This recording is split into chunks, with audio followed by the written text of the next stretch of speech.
Mimi ni Judith na kukaribisha tuwe sote. Nguvu ya maombi si nguvu ya kawaida. Nguvu ya maombi ni nguvu ya ajabu. Ni nguvu ambayo inaweza kupasua miamba. Ni nguvu ambayo inaweza kuleta tetemeko. Ni nguvu ambayo inaweza kuleta mpasuko kwa wachawi, kwa waganga, kwa nguvu za giza na mashetani. Nguvu ya maombi. Ukiwa na maombi, ukiwa na nguvu ya maombi, utaona ukuu wa Mungu, utamuona Mungu akikuonekania. Sasa ninapozungumzia nguvu ya maombi, nina maana kwamba unatakiwa uwe muombaji ili nguvu ya Mungu iwe ndani yako, ili hayo maombi yawe na nguvu juu ya adui yako ambaye amesimama kwa ajili ya kukufanya uteseke. Adui yetu mkubwa ni Shetani. Sasa maombi yanaweza kukufanya ukaona mpenyo pasipokuwa na mpenyo. Jambo ambalo unaona limeshindikana, amua maamuzi ya kuingia kwenye maombi. Yale maombi ambayo yanasimamia neno, yale maombi ambayo yamebeba utakatifu, yale maombi yaliyojaa nguvu za Mungu ambazo zinapatikana kwa maombi. Hayo maombi yanaweza kukuvusha. Kwa hiyo napozungumza nguvu ya maombi, nina maana kwamba unatakiwa uwe muombaji ili uweze kushinda kile adui alichokipanga mbele yako, ili uweze kushinda lile jambo ambalo adui amekutekea mbele ya maisha yako. Lakini bila maombi hauwezi ukavuka. Lakini bila maombi hauwezi ukapenya. Lakini bila maombi hauwezi ukamuona Mungu hata katika mahitaji unayomuita Mungu akuonekanie, akujibu. Pasipo kwa maombi, kulia mbele zake, kumuomba sana kwa bidii, haiwezekani. Neno la Mungu linasema mambo haya hayawezekani ila kwa kufunga na kuomba. Paulo na Sila walipokuwa gerezani, walipokuwa wamefungwa, waliamua kuomba na kumsifu Mungu. Naona milango ya gereza ikafunguka. Tetemeko likatokea pale, milango ya gereza ikafunguka. Milango ya gereza leo ni matatizo ambayo yako mbele yako. Milango ya gereza ni yale mambo ambayo yamekufunga na wewe uko ndani yake. Umefungwa katika umaskini, umefungwa katika dhiki, umefungwa katika magonjwa, umefungwa, hauwezi kuwa na future, hauwezi kuona mpenyo wowote. Umefungwa, hauna tumaini. Wewe upo katika gereza, wewe upo katika kifungo. Lakini ninakwambia jambo moja, nguvu ya maombi inaweza kusababisha milango ikafunguka, tetemeko likatokea na wewe ukatoka ukiwa salama. Maombi yanakufanya umuone Mungu akikuonekania, kwa sababu umemuita, kwa sababu umemuomba, kwa sababu umebisha, kwa sababu umemtaka yeye na nguvu zake. Paulo na Sila wangenyamaza, milango isingefunguka. Paulo na Sila wangenyamaza, magereza yasingetikisika. Lakini kwa nguvu ya maombi walioamua kuomba, ikafanya milango ya gereza ikafunguka. Hichi kwenye kitabu cha Matendo ya Mitume 16 mstari 25 mpaka 40 utafahamu hapo habari ya Paulo na Sila. Pia tunaweza kujifunza kwa mtumishi wa Mungu Daniel katika tundu la simba. Daniel alipotupwa katika tundu la simba kwa lile kosa ambalo walilokuwa wamemshutumu, na yeye akatupwa. Ukitaka ufahamu zaidi ni nini kilifanyika, soma hapo kwenye kitabu cha Daniel 6 sura ya mstari wa 1 mpaka 25 utafahamu. Danieli alitupwa katikati ya tundu la simba, akatupwa ndani ya shimo akiwa anatarajiwa ataliwa. Lakini Danieli, kwa sababu alikuwa muombaji, alikuwa ni mtu anayeomba. Biblia inasema kwamba Danieli alikuwa anaomba kwa kutwa mara 3. Alikuwa anaomba akimwita Mungu, akimtaka Mungu amuonekanie, akitaka Mungu amtendee. Danieli katika tundu la simba hakuliwa na simba. Ndani ya simba hakuliwa na simba. Ndani ya majaribu unayopitia hayatakumeza. Ndani ya mapito unayopitia hayatakugarikisha. Ndani ya vita ulioko haitakuangamiza, kwa sababu umekuwa muombaji, umekuwa muombaji. Hayo maombi yatakufanya hata siku ya shida yatakukomboa, hata ile siku ya mateso yatakukomboa, hata ile siku ya taabu yatakukomboa. Ni nguvu ya maombi itakufanya umuone Mungu akikuonekania, kwa sababu unamuita, kwa sababu unaomba. Na adui anaogopa kwa sababu una Mungu na ndani yako iko nguvu, na ile nguvu inatokana na maombi, na ndio unaweza kushinda kila ambacho kiko mbele ya maisha yako.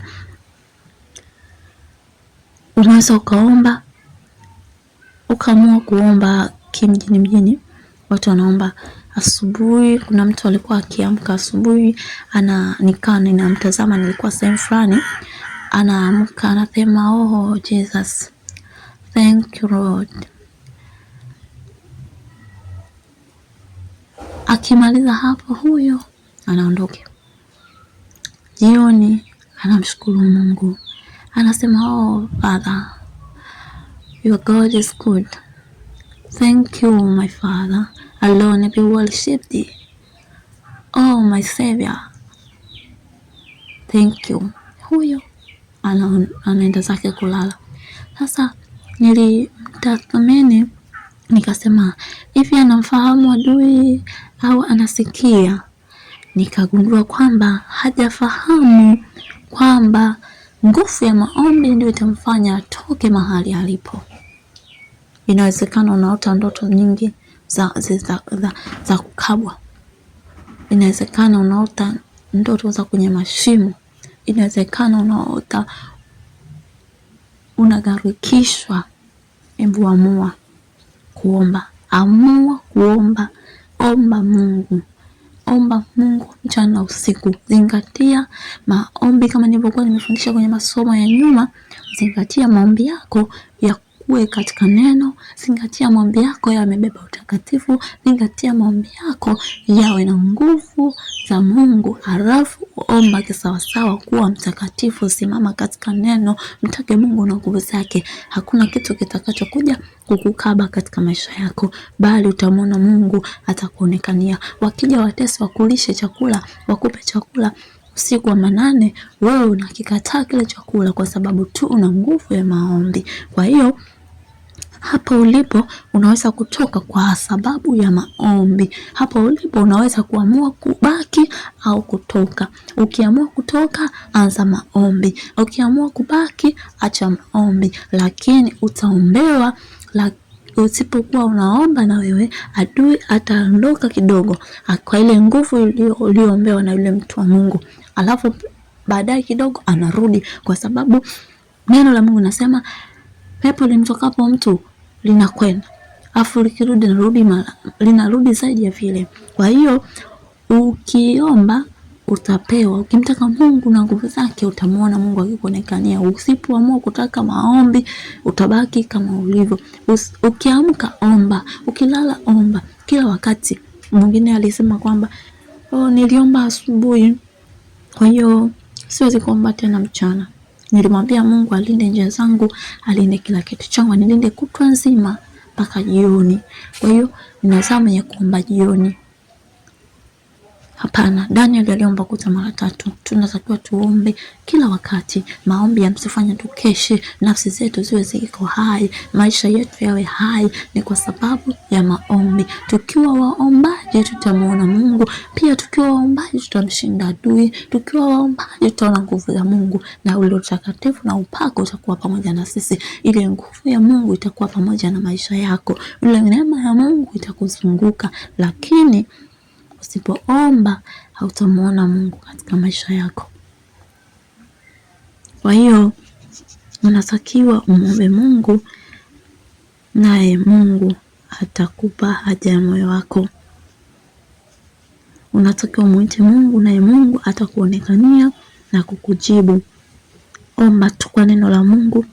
Omba kwa kumwambia Mungu, naomba unionekanie, maana umesema kwamba hautaniacha wala utanipungukia.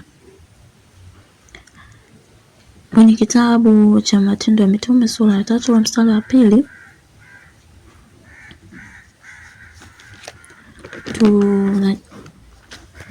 unaweza kusoma hapo, utakuta tena ujumbe ambao unahusiana na habari ya maombi. Neno la Mungu linasema ninyi mlio waovu mnaweza kuwapa vipawa vyema. Je, si zaidi Baba yenu wa mbinguni huwapa wale wamwombao? Ina maana tukimwomba Mungu atatupa, atatuonekania. Sisi wabaya, sisi waovu, tunaweza kuwapa watoto wetu vitu vyema. Ukiombwa samaki uweze kumpa mke mtoto wako, ukiombwa nyama huwezi ukampa nyoka, huwezi ukampa madudu, lazima utampa kinachokuomba. Lakini Mungu wetu anasema kwamba ninyi wapo mnajua kuwapa vipawa vyema watoto wenu. Je, si zaidi Baba yenu aliye mbinguni hawezi kuwapa wale wamwombao? Kwa hiyo ukimwomba Mungu utapewa, ndugu yangu. Amua omba, kila wakati omba, kuwa mtu wa maombi. Weke kwamba unamuomba Mungu. Jitathmini kwamba duniani tuko watu wengi sana, tunaomwabudu, tuko watu wengi. Kila mtu anamwendea Baba, nisaidie. Kila mtu anamwendea Baba, nionekanie. Sasa ni nini kikufanye wewe Mungu aache wengine akujibu wewe? Ni pale unapomwendea kila muda, kila machila, unamwambia Mungu niko hapa, nionekanie katika hili. Asubuhi, Mungu niko hapa, nionekanie katika hili. Mchana hapa, nionekanie katika hili. Usiku, Mungu niko hapa, nionekanie katika hili. Machila yote muombe, machila yote muombe. Hawezi akanyamaza, lazima ataitika, atakuonyesha mambo makubwa na magumu usiyojua. Oh, haleluya. Ninakushukuru sana popote ulipo. Ulikuwa nami Madam RD. Ninaomba tu kwa moyo unyenyekevu, ikiwa bado hujasubscribe, subscribe ili wa kwanza kupokea taarifa ya mambo mazuri ya ufalme wa Mungu kutoka hapa Ebenezer RTV. Utukufu kwa Mungu. Mungu akubariki, Mungu akutunze. Pia unaweza kuandika hapo chini kwenye comment unafuatilia ukiwa wapi, na ukiwa na swali andika hapo nitakujibu. Mungu akutunze.